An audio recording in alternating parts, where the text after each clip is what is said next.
तो स्वागत है आप सबका। होपफुली सब लोग बहुत बढ़िया होंगे।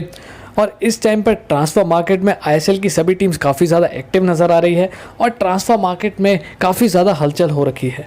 तो इस वीडियो में हम यही देखेंगे कि कौन सी टीम से रिलेटेड क्या ट्रांसफ़र अपडेट्स है, क्या ट्रांसफ़र र्यूमर्स हैं। लेकिन इस वीडियो को स्टार्ट करने से पहले अगर आपने इस चैनल को सब्सक्राइब नहीं किया तो पहले जाके इस चैनल को सब्सक्राइब कर लीजिए। तो ज़्यादा देर ना करते हुए वीडियो को स्टार्ट करते हैं। वीडियो को एंड तक ज़रूर देखिएगा।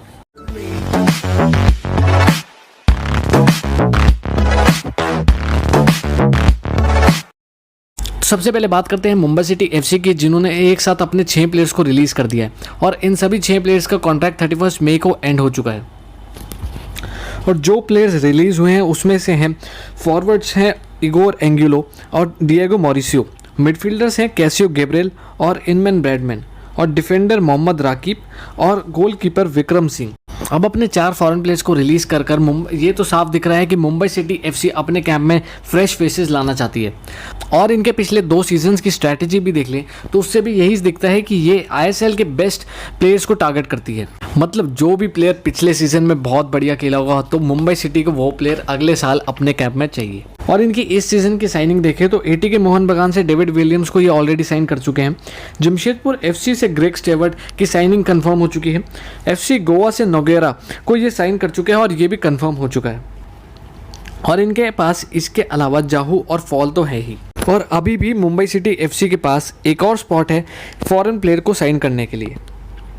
तो रिलीज़ किए गए foreign players Igor Angulo, Mauricio, Casio और ब्रैडमैन की किसी और क्लब से जुड़ने की तो कोई और न्यूज़ आई नहीं है, लेकिन आईएसएल के बाकी क्लब्स इनको ज़रूर टारगेट करना चाहेंगे। अब एफसी गोवा की बात करते हैं तो इन्होंने भी अपने 6 प्लेयर्स को रिलीज़ कर दिया है और इनमें है Ivan Gonzalez, Noguera, Alexander Romario Jesuraj, Dylan Fox, Aram Cabrera और क्रिस्टी डेविस। र्यूमर्स ये हैं कि एल्वारो वास्केस केरला ब्लास्टर से एफसी गोवा में ज्वाइन कर सकते हैं, लेकिन अब तक कंफर्म कुछ भी नहीं हुआ है। अब इनके साइनिंग्स की बात करते हैं तो उड़ीसा एफसी से अर्शदीप सिंह की साइनिंग कंफर्म हो चुकी है और डेवलपमेंट लीग से जोवियाल डियास को प्रमोट कर दिया गया है सीनियर टीम में। और कार्लोस पेना इस साल एफसी गोवा के हेड कोच रहेंगे। और इसके अलावा अब तक और कोई साइनिंग्स कंफर्म नहीं हुई है, लेकिन एफसी गोवा की स्काउटिंग टीम पूरी तरह से एक्टिव है। तो अब चलते हैं केरला ब्लास्टर्स के कैंप की तरफ, जहां से न्यूज़ ये है कि अल्वारो वास्केस केरला ब्लास्टर्स को छोड़ चुके हैं और वो शायद एफसी गोवा को ज्वाइन कर ले। और केरला ब्लास्टर एफसी के प्लेयर विंसी बरेटो ने ज्वाइन कर ली है चेन्नईयन एफसी, जिनकी साइनिंग क्लब ने कंफर्म भी कर दी है। अब र्यूमर्स ये हैं कि केरला ब्लास्टर्स एफसी टारगेट कर रही है नॉर्थ ईस्ट यूनाइटेड के प्लेयर वीपी सुहेर को। अब सोर्सेज की माने तो केरला ब्लास्टर्स एफसी बाकी क्लब्स के मुकाबले सुहेर को साइन करने के लिए सबसे ज़्यादा क्लोज है। इसके अलावा करणजीत सिंह ने अपना कॉन्ट्रैक्ट एक्सटेंड कर लिया है 2023 तक। आयुष अधिकारी ने भी अपना कॉन्ट्रैक्ट एक्सटेंड कर लिया है 2024 तक। और आयुष अधिकारी के लिए केरला ब्लास्टर्स एफसी के पास बाकी आईएसएल क्लब से भी ऑफर्स आए हुए हैं। इसके अलावा Kerala blasters FC Chennaiyin FC के फुल बैक जेरी लालरुएंजाला को भी टारगेट कर रहे हैं। और न्यूज़ ये भी है कि जेरी ईस्ट बंगाल के रडार पर भी हैं। अब देखते हैं कौन सा क्लब फाइनली जेरी के साइन ले पाएगा। एक बड़ी न्यूज़ ये आ रही है कि केरला ब्लास्टर्स एफसी ने अपने भूटानीज फॉरवर्ड चेंचो ग्लेटशन का डिपार्चर अनाउंस कर दिया है। और अब चेंचो किस क्लब में खेलेंगे इस चीज़ के ऊपर अब तक कोई कंफर्मेशन नहीं है। अब ओडिशा एफसी की बात करें तो अर्शदीप सिंह के बारे में मैं ऑलरेडी बता चुका हूं कि उन्होंने एफसी गोवा को ज्वाइन कर लिया है। ओडिशा एफसी की साइनिंग्स देखते हैं तो जमशेदपुर एफसी से नरेंद्र ने ओडिशा एफसी को ज्वाइन कर लिया है, जो कि काफ़ी अच्छी साइनिंग है और इनका कॉन्ट्रैक्ट 2025 तक वैलिड है। एटीके मोहन बगान से माइकल सुसाईराज ने ओडिशा एफसी को ज्वाइन किया है और हैदराबाद एफसी से निखिल प्रभु ने ओडिशा एफसी को ज्वाइन किया है। अब जो भी foreign players Mumbai city FC और एफसी गोवा ने रिलीज़ किए हैं तो ओडिशा एफसी शायद उनमें से किसी न किसी को तो ज़रूर टारगेट करेगी, क्योंकि ओडिशा एफसी को एक अच्छे स्ट्राइकर की बहुत ज़्यादा ज़रूरत है। अब माइकल सुसाईराज के बारे में मैं एक बात कहना चाहूँगा। तो इस मूव से माइकल सुसाईराज का करियर रिवाइव हो सकता है और मैं पर्सनली चाहूँगा कि ओडिशा एफसी में सुसाईराज को अच्छा गेम टाइम मिले, ताकि जैसे परफॉर्मेंस हमने चेन्नई सिटी एफसी में देखी थी वैसी ही परफॉर्मेंस हमें इनसे ओडिशा एफसी में देखने को मिले। माइकल सुसाईराज एक काफ़ी अच्छे प्लेयर हैं और अगर इनका करियर रिवाइव होता है तो हो सकता है हम इनको नेशनल टीम में दोबारा से खेलते हुए देखें। बढ़ते हैं बेंगलुरु एफसी की तरफ। तो सबसे पहले बेंगलुरु एफसी के डिफेंडर सार्थक गोलुई ने ईस्ट बंगाल के साथ 3 साल का कॉन्ट्रैक्ट साइन कर लिया है। एक बड़ी न्यूज़ ये है कि बेंगलुरु एफसी ने अपना इंटरेस्ट दिखाया है रॉय कृष्णा को साइन करने के लिए, और सोर्सेज की माने तो कहीं ना कहीं रॉय कृष्णा भी बेंगलुरु एफसी ज्वाइन कर सकते हैं अगर उनको एक अच्छा ऑफ़र मिला तो। अभी प्रेजेंटली रॉय कृष्णा के पास दूसरी लीग से भी ऑफर्स हैं जिसमें मोस्टली ए लीग के क्लब्स हैं। अब अगर ये डील हो जाती है तो हम सुनील छेत्री और रॉय कृष्णा का बहुत बेहतरीन डुओ देख सकते हैं, और साथ ही बेंगलुरु एफसी की 3-4 साल से चलती आ रही नंबर 9 की प्रॉब्लम भी सॉल्व हो सकती है। तो बेंगलुरु एफसी के पास काफ़ी अच्छे विंगर्स हैं जो कि बॉक्स में अच्छी डिलीवरीज प्रोवाइड कर सकते हैं, लेकिन इनके पास जो कमी थी वो थी एक फिनिशर की, और आईएसएल में रॉय कृष्णा से बेटर फिनिशर तो कौन ही हो सकता है। तो बेंगलुरु एफसी के डिफेंडर रोशन सिंह इस सीज़न भी बीएफसी का पार्ट रहेंगे और वो किसी और क्लब को ज्वाइन नहीं कर रहे। अब ये ऑलमोस्ट कंफर्म है कि बीएफसी के कोच लीव कर रहे हैं और अब तक नए कोच पर कोई अपडेट नहीं है। जमशेदपुर एफसी के डिफेंडर एली साबिया और पीटर हार्टले इस सीज़न भी जमशेदपुर एफसी के साथ ही रहेंगे, जो कि फैंस के लिए काफ़ी अच्छी खबर है। और नरेंद्र सिंह ऑलरेडी ओडिशा एफसी के लिए साइन कर चुके हैं और Greg Stewart Mumbai city FC को ज्वाइन कर चुके हैं।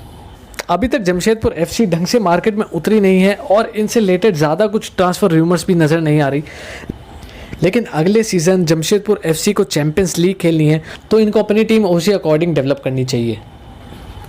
अब रूमर्स ये है कि गोकुलम केरला एफसी के कोच शायद जमशेदपुर एफसी को ज्वाइन कर सकते हैं या फिर वो किसी और क्लब को ज्वाइन करेंगे जो कि आईएसएल के बाहर होगा। अब हैदराबाद एफसी से रिलेटेड ज़्यादा कुछ ट्रांसफ़र न्यूज़ नहीं है। एटीके मोहन बगान ऑलरेडी आशीष राय को साइन कर चुके हैं बहुत बड़े कॉन्ट्रैक्ट में।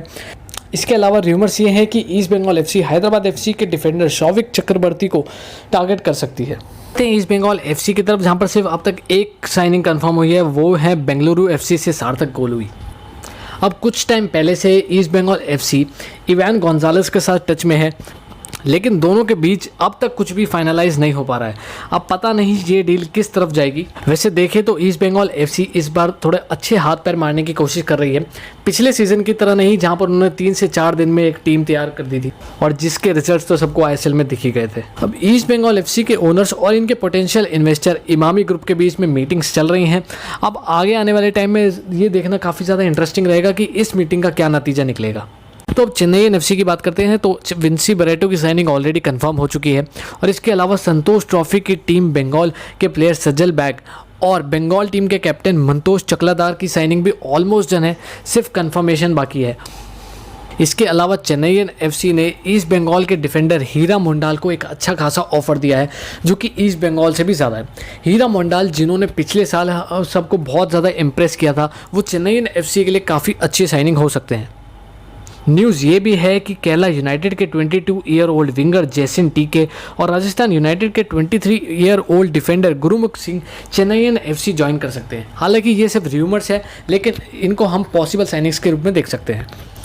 और चेन्नई एफसी के कैप्टन अनिरुद्ध थापा ने अपना कॉन्ट्रैक्ट एक्सटेंड कर लिया है, जिससे इनके फैंस ज़रूर खुश होंगे। तो चेन्नई एफसी ने एफसी गोवा के मिडफील्डर रोमेरियो जेसुराज को साइन कर लिया है और इनका कॉन्ट्रैक्ट 2025 तक वैलिड रहेगा, और ये साइनिंग ऑफिशियली कंफर्म हो चुकी है। अब इसके बाद एक रूमर यह आ रहा है कि गैरी बॉलर जो कि साल्टफोर्ड सिटी के फॉर्मर मैनेजर हैं, इनको चेन्नई एफसी अपना मैनेजर अपॉइंट कर सकती है, और ये डील काफ़ी ज़्यादा एडवांस लेवल पर पहुंच सकती है, लेकिन हमें वेट करना पड़ेगा कंफर्मेशन के लिए। अब बात करते हैं एटीके मोहन बगान की। तो आशीष राय के बारे में तो ऑलरेडी मैं बता ही चुका हूं कि इनको एक बहुत बड़े कॉन्ट्रैक्ट के अंडर साइन कर लिया गया है। अब इसके अलावा एक बहुत बड़ी न्यूज़ ये है कि एटीके मोहन बगान टारगेट कर रही है एक हाई प्रोफाइल फॉरेन प्लेयर को। हालांकि इनके नाम अब तक रिवील नहीं हुए हैं, लेकिन अगर ये डील हो जाती है तो ये फॉरेन प्लेयर इंडियन फुटबॉल में बहुत बड़ा नाम होगा। तो संदेश पाजी इस सीज़न भी एटीके मोहन बगान के साथ ही कंटिन्यू कर रहे हैं। हालांकि उनके मन में था कि वो दोबारा से यूरोप जाकर वहाँ पर एक नया चैलेंज ट्राई करें, लेकिन अब फाइनली कंफर्म हो चुका है कि संदेश चिंगन एटीके मोहन बगान के साथ रुक रहे हैं। तो अब आगे बढ़ते हैं नॉर्थ ईस्ट यूनाइटेड एफसी की तरफ। तो सबसे पहले तो प्रोवत लाकरा ने अपना कॉन्ट्रैक्ट एक्सटेंड करा लिया है, जिसके बाद ये इस क्लब के लॉन्गेस्ट सर्विंग प्लेयर बन जाएंगे इस सीज़न। बाकी अब तक north east United FC market में बिल्कुल भी एक्टिव नज़र नहीं आ रही है, और इनके नए हेड कोच के ऊपर भी कोई ज़्यादा अपडेट्स नहीं है। एक न्यूज़ ये है कि फेडरिको गैलेगो इंडिया में कंटिन्यू करना चाहते हैं, लेकिन अब तक ना तो किसी और क्लब से ना ही नॉर्थ ईस्ट यूनाइटेड एफसी से इनको कॉन्टैक्ट किया गया है। अगर इंजरीज़ ना हो तो फेडरिको गैलेगो एक बहुत बेहतरीन प्लेयर हैं। और अब ये देखना काफ़ी ज़्यादा इंटरेस्टिंग होगा कि अगर गैलेगो ISL में खेलते हैं तो किस क्लब में खेलेंगे। आप कमेंट सेक्शन में बताइए कि ऐसा कौन सा प्लेयर है जिसको आप चाहते हैं कि आपका क्लब उनको साइन कर ले, और इस वीडियो पर लाइक और शेयर करना मत भूलिएगा। तो दोस्तों अब मिलते हैं नेक्स्ट वीडियो में, तब तक के लिए स्टे सेफ, जय हिंद।